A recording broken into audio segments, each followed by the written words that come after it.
daha hansı taşlar olduğunu göstereceğim. İlk önce bunları dizelim.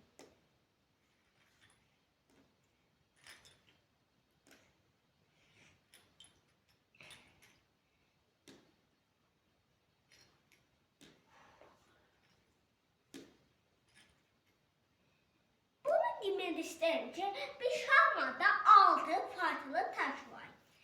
Birinci harfleri söylenir, sonra yatamlar söylenir. 8 yatan var. Bu arada elimi koyduğum edet D4 ededi. Şimdi ise B4.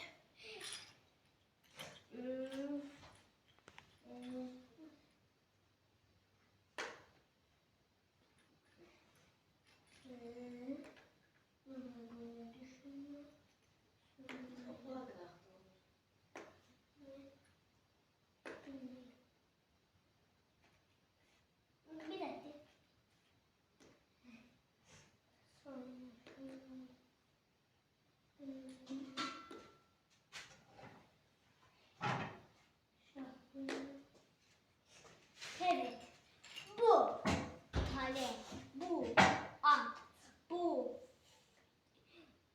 kale, bu at görünüşüne belli, bu fil, bu şah, bu da vezir.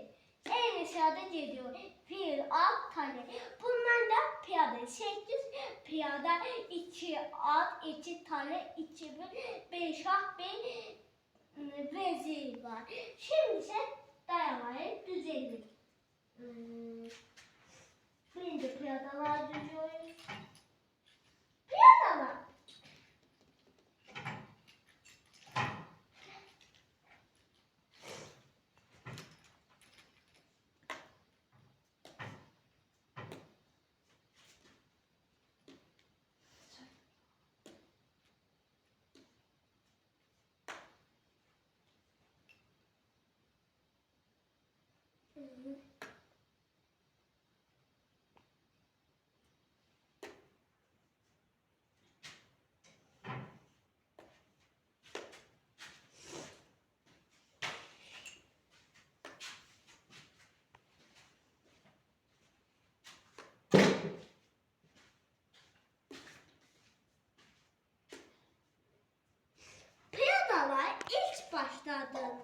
Piyadalar ilk başladığında iki hamle edebilir.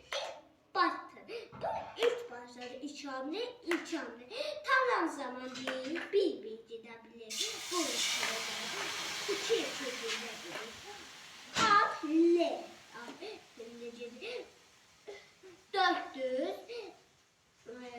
400 iki sağ gidebilir.